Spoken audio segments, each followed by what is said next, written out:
या TVS Victor में बाकी सब तो ठीक है, पीछे वाला टायर बहुत पतला है, हार्ड ब्रेकिंग में तो बिल्कुल एकदम स्लिप हो जाता है। टायर अपसाइज करना पड़ेगा। टायर अपसाइज यार फ्रेंड ने किया था, वो बोल रहा था माइलेज वगैरह कम देती है। दूसरे ने किया था, वो बोल रहा था कि हैंडलिंग थोड़ी सी बिगड़ गई है।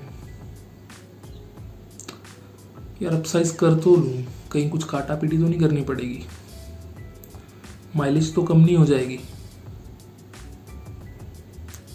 कहीं बाइक की राइडिंग डायनामिक्स तो नहीं खराब हो जाएंगी, लॉन्ग राइड में कोई प्रॉब्लम ना आने लगे।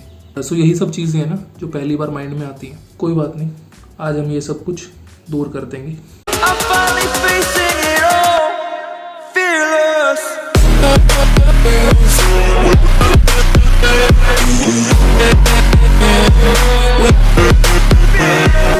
Good morning people, what's up, welcome back to the session by Gyan with Gaurav. So आज की वीडियो होने वाली है all about tyre up size. So जैसे कि मैंने जो प्रॉब्लम्स आपको गिनवाई, जो सबके माइंड में क्वेश्चंस होते हैं कि ये सब चीज़ें हमें तो नहीं फेस करनी पड़ेंगी टायर अप साइज करने के टाइम। सो आज हम वो सब चीज़ें डिस्कस करने वाले हैं। सो सबसे पहले तो आपको एक माइंड सेट करना है कि आप टायर अप साइज करवाना चाहते क्यों हैं, क्या आपको ज़रूरत है, क्या आप सही तरीके से करवा रहे हैं, क्या जो टायर आप डाल रहे हैं कंफर्म्ड है, उससे कोई प्रॉब्लम नहीं होगी आपको। तो सबसे पहली चीज़ है अपने प्रॉब्लम आइडेंटिफाई करना कि आप किस वजह से टायर अप साइज कर रहे हैं। कुछ लोग शो की वजह से करते हैं, बेसिकली लुक्स की वजह से। कुछ लोगों को टायर स्किनी लगता है, जैसे कि मेरी बाइक में है, मुझे पीछे वाला टायर स्किनी लगता है तो इसलिए मैं अप साइज करने की सोच रहा हूँ। कुछ लोग देखा देखी में, ज़रूरत नहीं होती, सब लोग करवा रहे हैं तो खुद भी करवा लेते हैं। बट आपकी नीड के अकॉर्डिंग आपको टायर अप साइज करवाना चाहिए। अगर आप कोई प्रॉब्लम फेस कर रहे हैं या आप कुछ चाहते हैं उस चीज़ से, बिना मतलब टायर अप साइज करके कोई फ़ायदा नहीं होगा। तो सबसे पहले तो आपने प्रॉब्लम आइडेंटिफाई कर ली, उसके अकॉर्डिंग आप आगे फर्दर प्रोसीड कर सकते हैं। तो सबसे पहले तो यही नंबर से लिखे रहते हैं, कुछ टायर के ऊपर 3x17, किसी में 2.75x17। इनका मतलब क्या है, ये कईयों पे 180/17, ये मतलब क्या है इनका। जो सबसे पहले जो आपका एक नॉर्मल नंबर आता है वो छोटी बाइक्स में मोस्टली 125cc मोटरसाइकिल्स में, पतले टायर्स में ऐसे लिखा होगा कुछ 3x17। इसका मतलब क्या है, ये टायर का साइज होता है। जब हम इसे ट्रांसलेट करते हैं इनटू मिलीमीटर्स तो ये साइज कुछ ऐसा आ जाता है 90x17। सो ये 90x17 क्या है, जो सबसे पहले वाला 90 है, ये है आपकी टायर की विड्थ। जो एरिया आपका टायर का रोड को टच करेगा ये है मिलीमीटर्स में उसकी विड्थ। सो ये सबसे पहले जो है 90, वो है आपका 90 मिलीमीटर। उसके बाद जो 90 है ये क्या है भैया, ये है आपकी साइड वॉल की थिकनेस। क्या ये भी मिलीमीटर में? नहीं, ये 90 मिलीमीटर नहीं है, ये 90 है। जो आपकी विड्थ है उसका 90% है, ये मिलीमीटर में कभी नहीं होगी। जो आपकी साइड वॉल की हाइट होती है या विड्थ होती है वो कभी भी आपकी मिलीमीटर में नहीं होती। फर्स्ट वाला जो डिजिट है उसका 90% होते हैं, ये आप अपने हिसाब से घटा बढ़ा सकते हैं। उसके बाद आगे 17 क्या है, 17 है आपके जो रिम है, जो टायर है उसका डायामीटर, कि आपका टायर के बीच में जगह कितनी है, कितना बड़ा टायर है। मेरे केस में मैं यहाँ पे 17 लेके चल रहा हूँ क्योंकि मैं अप साइज करने की सोच रहा हूँ, तो मैं उसी एग्जांपल से आपको साथ साथ में समझाता हुआ चलूंगा। तो 17 इंच का है मेरा एलॉय व्हील, जिसके अंदर की 17 इंच का ही टायर आएगा। उसके बाद हम बात कर लेते हैं कि कितना विड्थ हम कर सकते हैं।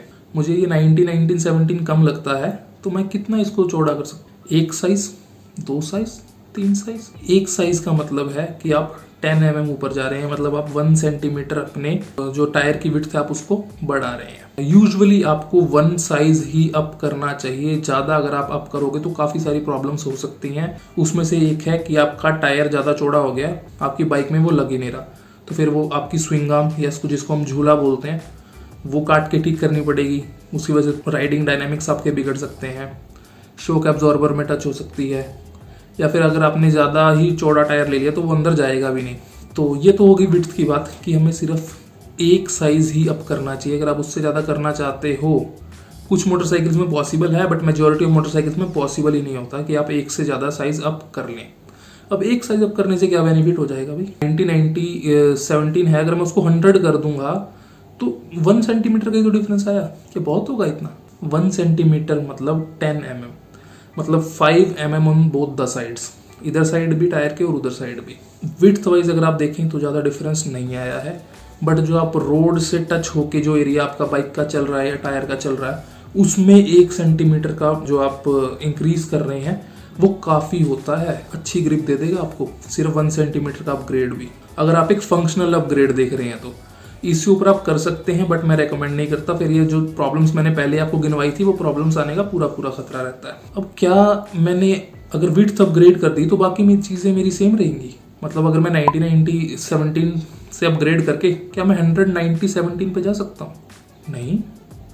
मैंने आपको पहले ही बताया, जो आपकी हाइट है, जो आपकी साइड वॉल की हाइट है वो आपकी 90% है जो आपकी टायर की विड्थ से। सो अगर आपकी टायर की विड्थ चेंज हो रही है तो आपकी जो नया टायर जो आप अपग्रेड कर रहे हैं उसे भी आपको चेंज करना पड़ेगा साइड वॉल की हाइट। तो हम कैलकुलेट कर लेते हैं अभी मेरे टायर की हाइट कितनी है। अगर हम 90 mm का 90% निकालते हैं तो वो आता है कुछ 81 मिलीमीटर। मतलब मेरे टायर की हाइट फिलहाल साइड वॉल की हाइट 81 mm है, अराउंड 80 के। तो अगर मैं इसको 190 17 कर देता हूँ तो ये हाइट हो गई 90 mm। जी हाँ, तो भी आपको प्रॉब्लम होगी। अगर आप ज़्यादा ऊंचा टायर ले लेते हैं, ज़्यादा बड़ा टायर ले लेते हैं तो आपकी बाइक के जो सीट के नीचे टच होने का खतरा रहेगा जब भी आप किसी स्पीड ब्रेकर से या किसी खड्डे में जाएंगे। टायर ज़्यादा भारी हो जाएगा। मेरे केस में तो ये चीज़ वर्स्ट हो सकती है, क्योंकि जो मेरी बाइक का स्पीडोमीटर कनेक्टेड है वो पीछे वाले टायर से, आगे वाले टायर से नहीं है। अगर मैं उस एस्पेक्ट रेशो, उस साइड वॉल की हाइट को चेंज कर देता हूँ तो क्या मेरा स्पीडोमीटर भी कुछ गलत दिखाएगा? जी हाँ, अगर आप अपनी साइड वॉल को इंक्रीज कर देते हो, ऊंचा कर देते हो, तो भी आपको नुकसान है। मेरे केस में जिनका मीटर पीछे वाले टायर से चलता है, अगर मैं उसे ज़्यादा बड़ा कर देता हूँ तो मेरी बाइक, एक एग्जांपल देता हूँ, मेरी बाइक चल 80 पे रही होगी बट वो मुझे शो अराउंड 75 के कर रहा होगा। गड़बड़ है, बहुत बड़ी गड़बड़ है। सो मेजोरिटी ऑफ द केसेस में लोगों को ये लगता है कि उनकी बाइक माइलेज कम दे रही है, जबकि माइलेज कम नहीं दे रही है, वो आपका स्पीडो गलत दिखा रहा है क्योंकि आपने टायर ज़्यादा बड़ा डाल लिया। सो अब इसका सोल्यूशन क्या है? हमें थोड़ी सी कैलकुलेशन करनी पड़ेगी। जो साइड वॉल की हाइट है वो 81 थी और मुझे अराउंड इसी की रखनी है, मुझे अपग्रेड नहीं करना है। तो अगर मैं विड्थ 100 mm कर लेता हूँ तो उसकी हाइट मुझे 80 रखनी है, तो मुझे 100 का 80% करना पड़ेगा, तो मेरा साइज आएगा 180 17। वो 81 था जो हमने निकाला था, और अगर आप 100 का 80% करोगे तो वो भी 80 mm आएगा। 1 mm जितना चल जाता है, कोई खास डिफरेंस नहीं होता है, बट ज़्यादा फर्क नहीं होना चाहिए। तो मेरा जो अपग्रेडेड टायर मैं यूज़ करूँगा वो आएगा 180 17। बट एक चीज़ आपको हमेशा याद रखनी है कि जो भी आप टायर सेलेक्ट कर रहे हैं उसके साथ लिखा होता है कि वो फ्रंट टायर के लिए है या रियर टायर के लिए, तो वो आपको बहुत अच्छे से ध्यान रखना पड़ेगा, क्योंकि बहुत सारे टायर सेम साइज में फ्रंट में भी आ जाते हैं। अब 180 17 मुझे भी डालना है, और 180 17 पल्सर 220 NS वगैरह में भी फ्रंट में डलता है। तो अगर मैं वो टायर डाल दूंगा तो वो टायर मेरे लिए अच्छे से काम नहीं करेगा, जल्दी वॉर्न ऑफ हो जाएगा, जल्दी घिस जाएगा। तो ये तो हो गया एक रियर टायर का अपग्रेड। इसी तरीके से आप फ्रंट टायर में भी चीज़ें सिमिलर रहेंगी, बट फ्रंट टायर को अपग्रेड आप मत करो तो ज़्यादा अच्छा है। हैंडल आपके लिए हैवी हो जाएगा, मैन्यूवर करने में प्रॉब्लम होगी, और मेजॉरिटी ऑफ मोटरसाइकिल्स का जो स्पीडोमीटर है वो आपके फ्रंट टायर से कनेक्टेड होता है। फ्रंट टायर से अगर कनेक्टेड है, आप उसको चेंज कर रहे हो तो स्पीडो एरर देगा। बहुत सारी प्रॉब्लम्स हैं, इससे अच्छा है तो रहने ही दो फ्रंट को। फ्रंट टायर का इतना मोस्टली काम नहीं होता है, वो सिर्फ ब्रेकिंग के टाइम पे यूज़ होता है। इतना मोस्टली आपकी जो ग्रिप आपको मिलती है वो पीछे वाले टायर से मिलती है। तो पीछे वाले टायर को सिर्फ 1 साइज अपग्रेड करो, वो भी एक टेक्निकल तरीके से कैलकुलेशंस करके। अंधाधुंध कोई भी टायर मत लगाओ, कोई इशू नहीं होने वाला अगर आप 1 साइज अपग्रेड कर लेते हो। इससे ज़्यादा ऊपर जाते हो तो इशू भी आएंगे, प्रॉब्लम्स भी आएंगे और फ्रस्ट्रेट भी हो जाओगे, तो फ़ायदा ही क्या है उस चीज़ का। सो कोई भी चीज़ लिमिट में करो तो ज़्यादा अच्छी रहेगी। बिना कैलकुलेशंस की अगर आप ये सब चीज़ें टेक्निकलिटी में जाओगे तो प्रॉब्लम आपको ही होने वाली है। कहीं ना कहीं से टायर कटने फटने का खतरा होगा, राइडिंग डायनेमिक्स आपको चेंज होती दिखेंगी, आपके कंट्रोल में बाइक आपको नहीं लगेगी, माइलेज घट सकती है, स्पीड एरर आ सकते हैं। सो ये सब कॉन्सिक्वेंसेस हो सकते हैं अगर आपने गलत साइज का टायर डाल दिया है तो। सो कैलकुलेशन इस तरीके से करो जैसे मैं अभी आपको बताया है।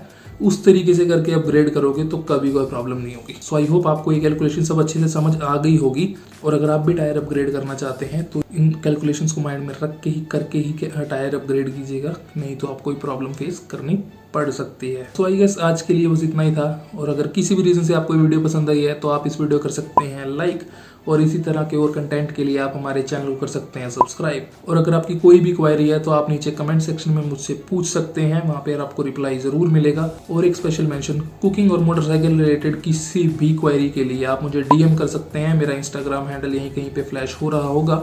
सो as always ladies and gentleman, until we meet next time, I am Gaurav Katpal and I will see you letter.